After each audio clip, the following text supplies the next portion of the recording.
Welcome my dear learners. I am Dr. Rasmeet Kaur Malhi, Assistant Professor, Department of Management from the Bhopal School of Social Sciences. In this module of Human Resource Management, we will be talking about a topic that is employee morale and productivity. Let's have a quick view on what are the topics which we will be covering in this video. By the end of this video, you will be able to understand what is the meaning and definition of morale, what is importance of morale, what are the factors which affect the morale of an employee working in the organization, what are the scales on which you can measure morale, what is basically the connection between these two words, that is performance and morale of an employee. Also, what are the warning signs of low morale of an employee in the organization, and finally, what are the things which can be taken care by the organization to maintain morale of employee. Let's look upon a definition which is given by Edwin B. Flippo. Flippo defines that morale is a mental condition or attitude of individual and groups which basically determine their willingness to cooperate. Now let us discuss what is the meaning of this word morale.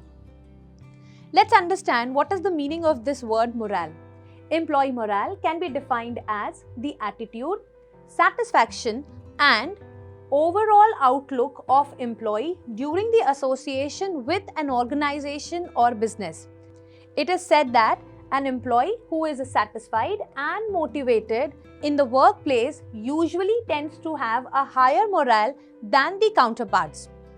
If I talk about morale, it may range from very high to very low. Morale is something which is purely emotional or psychic in nature. When we talk about morale, it is basically an attitude of employee towards his job, his superior and organization as a whole. So we can say that morale is not a static thing. Now look at few examples that when we talk about morale, how is it evidenced? In an organization where employees show poor morale, it is evidenced by surliness. It is also evidenced by insubordination. It is also seen and felt by where the employees have feeling of discouragement and when they dislike the job, company and associate. On the contrary, when we talk about that it is observed when the employees have good morale, how is it evidenced? So it is evidenced when the employees shows enthusiasm, when the employees show their voluntary conformance with the regulations and the orders in the organization, and also when they show their willingness to cooperate with the management. Now let us discuss what is importance of morale in the organization. If I talk about what is the importance of having good or high morale of employees in the organization, it can be, it develops high level of commitment, sincerity and employees' loyalty in the organization. It also reduces absenteeism and labor turnover. Further, I can say that it also reduces grievances of employees. If I talk about that there is good morale of employees in the organization, it is seen that it increases discipline of an employee in the organization. It reduces industrial conflicts. It helps to develop sound superior and subordinate relationships. So I can say it develops good interpersonal relationships of employees. It also helps in increasing employees' pride because of the high or the good morale which he or she has. It helps in building team spirit. Team building efforts or team building work is comparatively done more by the employees who are having good morale as compared to those employees who have low morale. Employees are more empowered who are having or who are reflecting high morale in the organization, and they easily implement to all the enterprise and resource planning. So these are all the importance of having good or high morale in the organization. Now let's study what are the factors which affect morale. We will be talking about 12 factors which are given by Professor Roch. Roch has determined 12 factors which identify that how is the morale of an employee it gets affected. The first one is about the general worker's attitude towards the company. That is the employee's attitude, how he or she feels about the company in which he or she is working. Second factor is about the worker's attitude and towards his attitude towards the supervisor. The third factor could be the level of satisfaction which he has or she has with the job standards. Next could be the level of consideration the supervisor shows to his subordinate. So that is another factor which is given by Professor Roch. Roch further says that the workload and the work pressure level also determines the employee's morale in an organization. The sixth factor which he has identified talks about the treatment of individuals by the management. How are they treated by the management in the organization is also one of the factors which affects the morale of an employee. Moving further on the remaining factors which are given by him, it talks about the level of workers' pride in the company and its activities. It says about the level of workers' satisfaction with the salary or the wages which are given to him or her. It can be a worker's reaction to the formal communication network which is there in the organization. It also talks about some of the intrinsic job satisfaction level of the workers, that is the intrinsic factors of job satisfaction. It talks about the worker's satisfaction with the progress and the opportunities which are given to the employee for further progression. And lastly, the factor which is given by Roch talks about the worker's attitude towards fellow workers. Morale of an employee can be measured by three ways. First is by observation. Second is by attitude surveys, which is in the form of questionnaires or by interviews. And the third is by looking at the company's records. Let's discuss them one by one.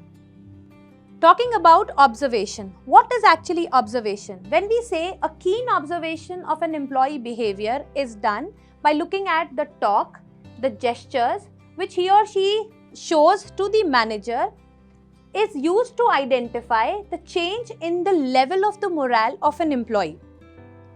When this is identified, the manager should immediately think of some remedial actions which will actually help to restore the morale at its previous level. So it is very important for the manager, if he observes that there is any change in the gestures or talk, then the actions should be taken to increase the morale of the employee. The another method of measuring the morale of an employee is by either doing an interview with the employees or by gathering data through a questionnaire method. In an interview, basically the manager asks certain questions to the employee regarding why he or she is feeling low morale or why he or she is having a feeling of low morale in the organization, or what are the things which they observe is going down in his or her performance. The second way is by questionnaire method. There are certain questions which are mentioned in a questionnaire and it is floated or circulated with the employees and they are asked to give the responses. On the basis of the responses collected, they try to understand and analyze that what is the feeling of an employee who is working in the organization. So this is the second way in which the morale of an employee is measured, that is by attitude surveys. The third and a very interesting way of actually measuring the morale of an employee is by looking at the company records. When we talk about company records, it means that gathering the information from the personnel department about the rate of absenteeism by the number of grievances, labor turnovers, and the strikes which are registered in a particular period of time. If the number of strikes, grievances, labor turnover is high in a particular organization, it shows low morale of an employee. Whereas if it is observed that the strikes registered, the attrition rate or the absenteeism in the organization is not increasing, it reflects high morale of employee working in the organization. Now let us understand the connection between these two terms, that is morale and productivity. Morale and productivity are very closely connected to each other.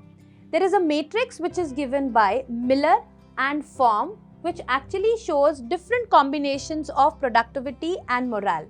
If you look at this matrix, which is given by Miller and Form, it says about a condition where it is high morale, high productivity, low morale and high productivity, high morale but productivity is low, and a situation where we say low morale and low productivity. Let's begin with the first one, that is high morale and high productivity. Now, if we talk about that, when is that situation when we say that the productivity of an employee is also high and the employee's morale is also high? So, when the group goals are satisfied and individual goals that includes freedom of work, salary, etc. all are satisfied, it leads to motivation of the employees. So, the standard of performance which an employee is reflecting will be high, which in turns lead to high productivity and vice versa. Moving on to the second one, that is low productivity and high morale. When is the situation when we say that the productivity is low but morale of an employee is high in the organization? When we see that the individual goals, rather than causing high productivity like pleasant fellow workers, good working conditions, are all satisfied, where supervisors basically lack with the technical and the administrative skills, which actually leads to low productivity of the high morale employees in the organization. So here we find that even all those factors, that is your good working conditions, satisfied employees, still because of the supervisor's technical and administrative skill, it is the low productivity which is observed in the organization. Miller has talked about the third thing, or the third quadrant, which talks about high productivity but low morale. There are times when it is observed that supervisor is only able to increase high productivity through his skills and planning rather than through motivation.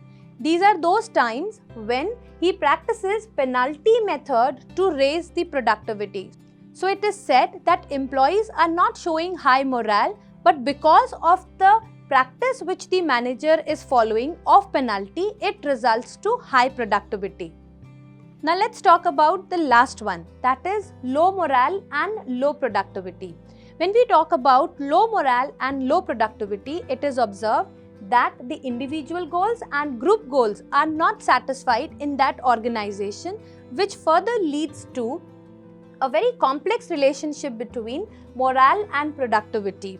So these are the four different types of quadrants which are given by Miller, which shares a relationship between morale and productivity in the organization. Let's discuss about what are those warning signs of low morale which is observed of an employee in the organization. Certain signals which reflect that the morale of an employee is going down or it is becoming poor is, the first one is when you see high rate of absenteeism. When people start avoiding work, when they are not regular to the work which is assigned to them, absenteeism increases. That is the first sign of low morale in the organization. Second one is tardiness. When you see people find excuses for doing the work, then it is also observed that low morale of an employee is reflected. When we talk about high labor turnovers, employees, they start leaving the organization and going because of the work which is assigned to them, or maybe because of the culture of that particular organization, can also be one of the signs of low morale. So it may be as the morale is coming down, employees are leaving the organization and going. So when there is high labor turnover, that is also one of the signs of low morale of employees. When strikes and sabotage in the organization increases, it also reflects low morale of the employees. When the employees find lack of pride in the work which is assigned to them is also one of the causes of low morale. And lastly, when you see that the wastages and spoilage in the organization has increased to a greater extent, that also reflects the sign of low morale of employees. So we have talked about what is morale, what are the factors which affect morale, What are the different signs of low morale? Now let's discuss that what are the ways in which this morale can be maintained in the organization. When we talk about maintenance of morale of an employee in the organization, it can be maintained by two ways. First is a preventive method and the second is the remedial measures. Let's start with the first one, that is the preventive measures. As a preventive measure, management can try to give creation of whole job. This will satisfy their need of achievement in the organization. As a second preventive measure which management can follow is by enriching the job. So when the jobs are enriched, they will satisfy the need for recognition, responsibility and growth of an employee in the organization. As a third preventive measure, it can be used as by modifying the work environment, by making an environment more conclusive and more challenging work is assigned to an employee in the organization will also be taken as one of the preventive measures of increasing the morale. Last is by giving them the flexible working hours. When the freedom of work is given to them, the freedom of time is given to them, this will also increase the morale of the employees working in the organization. Now lastly, let's discuss about what are the remedial measures which can be taken by the management to maintain the morale of an employee. In this, firstly, it must be decided that a particular person who is responsible for the execution of a plan should be decided. Second is where each executive should be told in writing what has to be done by him or her. That will also improve the general morale of the employee because it will give them the clarity of work. Third is by specific morale duties should be outlined for every executive in the organization. And the last is where the managers can concentrate on the supervisory styles, the company's policy, different working conditions and other factors which are external to and out of the control of the work to see that such factors are more employee oriented. So with this we come to end of this video. I hope this video will help you understand meaning of this word morale and how is it connected with productivity of an employee in the organization. Thank you for watching this video.